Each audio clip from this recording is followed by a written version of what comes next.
Hey, Jeffrey. Hey there, Nora. We've been here all day. We got here about 5:30. The crowds have since dissipated a little bit, maybe like peak around 7 o'clock, 8 o'clock at night. And it feels like the wind has just kept up. Good thing I have a scarf on. I'm not sure how much good it does me or how much good an umbrella would do me either in this. It's not going to work. An umbrella's not going to do you any good in this situation, you can tell. It's great packing snow. Brandon behind the camera has been having to deal with that. Hey there, Pete. A lot of those Mardi Gras goers ending up here at Prost, where the vibe is high. And I wasn't particularly choosy about one. Most of them look something like this. Slashing tire after tire, like this one. One neighbor joked that he thought maybe the culprit was under the impression more people should take the bus, but he was serious about how much money he was losing. Pete, Anna, we're here at the Timber Pub and Grub, where you can see the extent of the damage from just a couple of days ago. A boarded up wall that will likely need to be replaced, a hanging and busted up light. And meanwhile, off of the highway here, we're told this isn't even the first time something like this has happened. And as you're about to see, it was all captured on camera. A piece of wood stuck in the tree from the wreck, and the homeowner says that it sounded like an explosion when somebody came barreling through his fence at high speeds. That crash knocked down these power lines, which you can see crews are still working on here behind me, causing that loss of power that you mentioned. And about a week ago, Riley Hatlin's parents believe she was here, where her friends have since made this memorial. A spot they believe she was at the wrong place at the wrong time, where she was caught in the crossfire of an incident her parents believe she had no part in. You can still see some of the damage here at Salem's Riverfront Park. Police saying nearly 100 shots rang out around 1:30 yesterday morning. Pete and Nora, we're at Northeast 81st and Fremont, where police say they apprehended two suspects after a long pursuit. Investigators say it started when the two began firing their weapons in a residential neighborhood, and it was all caught on camera. Oh, yep, it's him. The passenger's shooting out the passenger side right now. Portland police say just after sunset Tuesday night, on the streets of Northeast Rocky Butte Road, two suspects in a truck were seen firing off shots from either side of their vehicle. Okay. Looks like the driver's shooting out the window now. An air support unit was the first on the scene and captured one person in the truck shooting at or near homes, not too far off the roadway. It's a residence. The chaos eventually leads responding units to Northeast 82nd Avenue. Picking up speed. Didn't even slow down at Fremont. Flew through it. The pursuit turned high-speed chase, where the vehicle in question that you're seeing zip around Northeast Portland is believed to be operated by 23-year-old Aronaldo Cruz Garcia, and in the passenger seat, 21-year-old Ahanu Johnson, where you can see the vehicle running lights and eluding police in what they call a highly dangerous manner, including driving on the wrong side of the road. Going into oncoming traffic to pass a few cars. The eye in the sky saying while heading up 82nd, the suspect reached speeds of 70 miles per hour while passing by a high school. Driving really reckless. Police say an officer was able to successfully deploy spike strips while the vehicle was fleeing, leading to this flat tire. Call it out.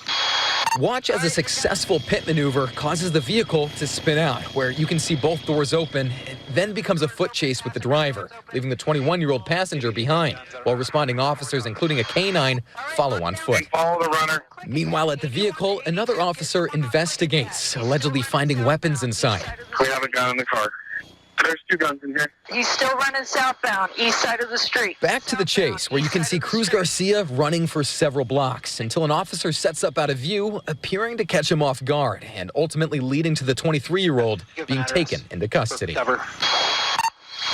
got a hold of him. But that's enough for me. One of the co-founders can easily sum up the mission in an event space that she says, like the beer, was filled to the brim. It's official. It's been months in the making, but today Sherman Bynum and his friends, they're taking a tank to prom.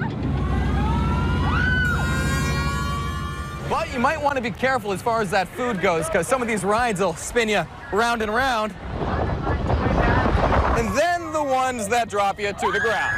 Whoa! But he says the roofing wasn't the only thing that appeared to be impacted by the tornado. As he said he watched while his garbage can was also taken for a ride. It's not uncommon that mom or dad might walk out of here with something for themselves. While the theme of the store is a wonderland of sweets, including ice cream, boba tea, milkshakes, and of course, candy, she says that's not what the thief was after. Instead, she says he went to the safe in the back. While some say they're excited to get out of town and enjoy Labor Day weekend, others say the holiday travel has just been, unfortunately, leading them in circles all day long. And you've had enough. You just want to give up. But she says if you feel this way, there's one thing to keep in mind. Don't call the police. Here at the Barnes Miller Child Development Center, they say a strike could mean more parents seeking daycare services for their children during school hours, saying phone calls have already started coming in. You might notice that this wall is wood instead of glass. That's because it's already been replaced after thieves broke through it in a vehicle and proceeded to break into the displays, hopping over the countertop and stealing tens and tens of thousands of dollars worth of product. Police say the teens would attempt to flag drivers down, and once they'd successfully done so, they'd go underneath their car and pitch them a lie like it's leaking fluid, luring the victim out of their car, and that's when they'd steal it. She says when the culprits crowbarred their way inside, they had all kinds of things to choose from to steal, but instead, they took the one thing that means a great deal to her. After the marching through the streets came to an end here in front of City Hall, the tone slightly shifted as a candlelight vigil was held. The base of this tree, far larger than me, and taking out the entirety of this home. You can see here where the culprits cut the fencing and the path that they likely made as they pursued the trailer that was parked here at Station 33. A historical landmark originally built in 1905, now casting off a large plume of smoke into the air, raising concerns about what might be left. With the sheer amount of shots fired and the amount of damage she says she saw to the victim's car, as well as how many bullet strikes appear to have hit this house, she believes the victim was lucky to escape with his life. The Portland Rose Festival has officially begun, and the weather is perfect to hit the waterfront this weekend. That's right. That's where City Fair kicked off tonight. Fox 12's Jeffrey Lindblom has a look at the sights, sounds, and flavors it has to offer. It's a nice day. It's the start of the weekend, and there's a city fair. Am I good to go? Sweet. So, if you're under the impression that would be a recipe for a lot of people to slide their way down here, then you'd be right. In fact, I'd go as far to say you hit the nail on the head. Awesome. We always have a good time, but the weather makes it 10 times better this year. Last year, we were mopping in the mud. It's really fun. The spirit here at the 2023 City Fair can be easily summed up in the words of young Alec. It's good. What do you like about it so much, Alec? What's your favorite part? It makes my hat spin. Aside from that, though, people can be found dancing to live music or playing the games that sit around just about every corner. The chance to win something like this little boy, stuffed animal a few times his size.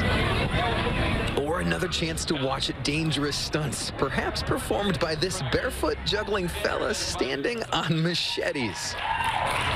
All in good fun and paired with some equally as good food.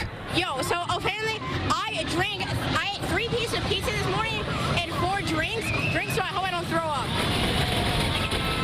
And there's a lot to choose from in that department, from rides that spin around and around, or others that flip upside down. It makes me go totally crazy, and I like that, like, a lot. Totally crazy, a common desire among thrill seekers. They're just exciting. Scary and fun at the same time. The adrenaline. Now, though there's dozens of rides, some have their sights set on their favorites. The Haunted Mansion was a requested ride. It was scary. Feels scary and surprising, and I just like getting, like, surprised. But no matter how tall, I'm told fears are better conquered in good company. Probably hanging out with friends. This is my best friend, Blue. Among friends and the crowds, it appears this fair is suitable for all ages. The weather's perfect, and I'm just taking it slow and easy.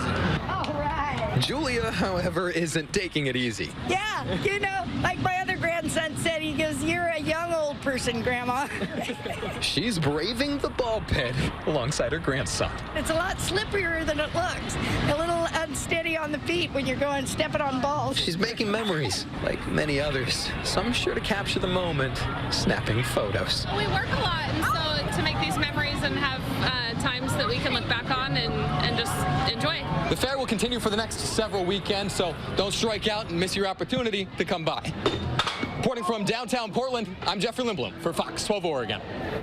Wow. Yeah. That was impressive. I don't know who had more fun, the people in the story or Jeffrey. I know, he's got talent. I have to say that. That was great. We haven't seen any precipitation at this point. This was a terrible idea. In any case, yeah, we're out here at the Vista House reporting live.